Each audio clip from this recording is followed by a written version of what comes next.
In this video, I'm going to walk through the choices that we can make when we're building our game tree and we enter the variety of bet sizing options that we have.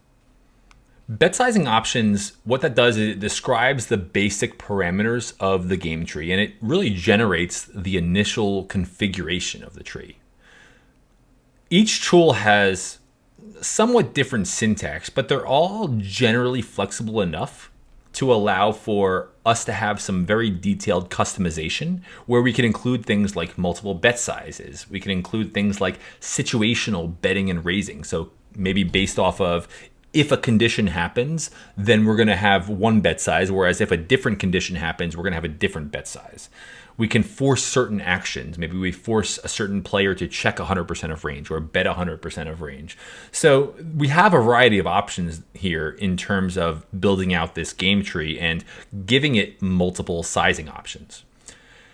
The point I've made here in module 1, which I'll also bring up again here in this module, is that adding complexity to the game tree on earlier streets is generally going to have a greater effect on the size of the tree and the memory and CPU power that's needed in order to find a solution than doing so on later streets. Some initial questions that we want to understand or ask ourselves as we're choosing our bet sizings. First is, are we actually trying to find an ideal bet size, or are we working within a defined strategy structure? And I think this is a really important question to ask right away.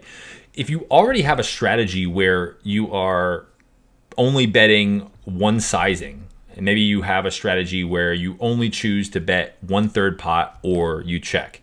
Well, in those cases there, we tend to want to fix our bet size because we're trying to ultimately figure out how do we construct our range around that constraint that we have, the bet size being the constraint.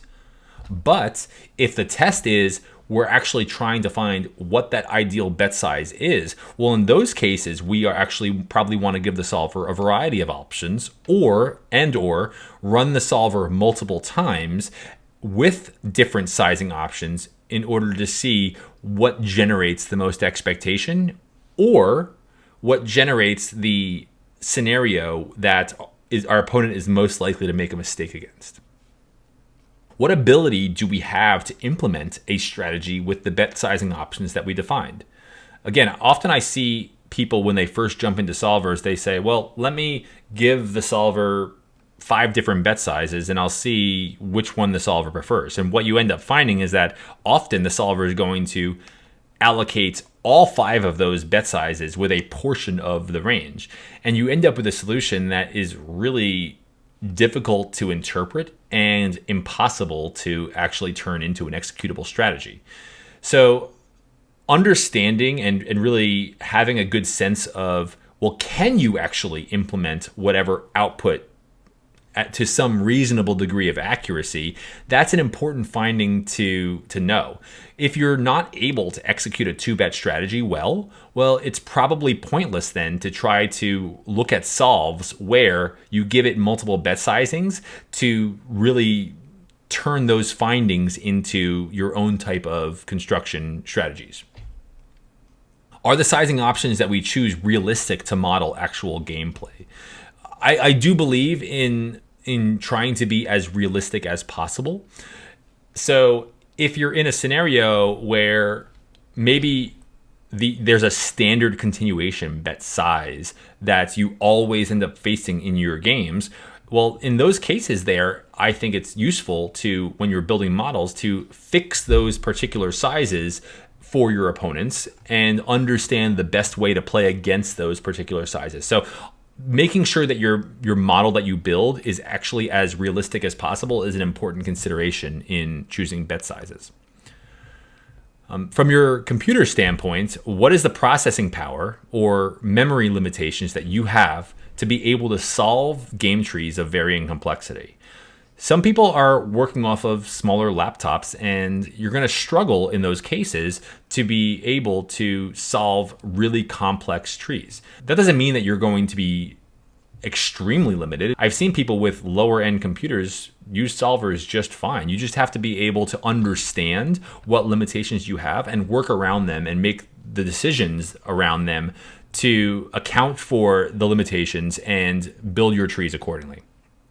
The solver can build a solution for any sizing configuration that you have. So I can give a solver 20 bet size options. I can give the solver 1 bet size option. It's going to build an output that works within those constraints and will find a way to allocate hands across those sets of options.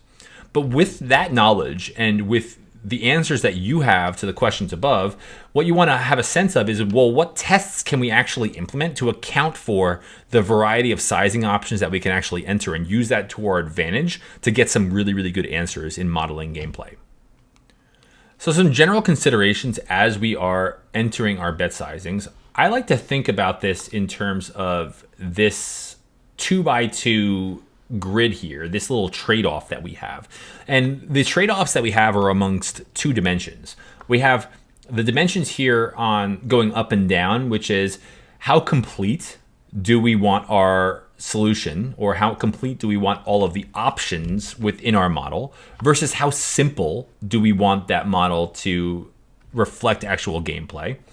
And then we have on the other axis here is the quality of the output solution. So how accurate do we want this model versus how fast do we want things to actually run? So we want to take into account all of these scenarios as we are building out our game tree.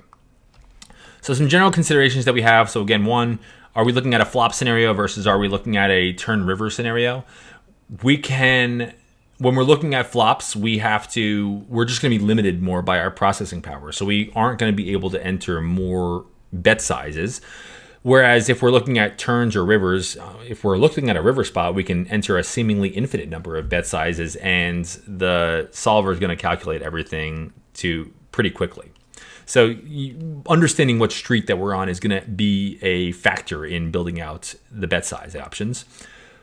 What strategies do we have? A lot of players like to start with building out simplified strategies. And I myself I've come back towards this realm of executing strategies is, maybe is simplifying things to the point where maybe you might have only 1 bet size for a set of formations, or multiple bet sizes for a set of formations, or maybe your opponents might have some very specific strategies. They put very similar bet sizes in from scenario to scenario. Understanding those things is going to be important for helping you build the model to answer the questions that you want to answer.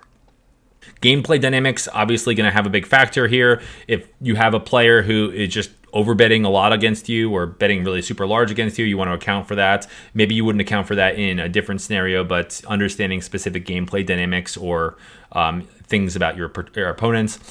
What are your test objectives? What are your goals? Are you trying to find an optimal bet size or an ideal bet size? Or are you trying to find insights about how you should be constructing a range with a certain bet size as a constraint, right? So understanding those test objectives is going to inform how you should be building out variety of bet sizes. And then finally, PC processing power and memory, as we've discussed, is going to be an input here. Now let's move on to actually looking at some examples by switching over to GTO Plus and PioSolver and diving into those solver examples.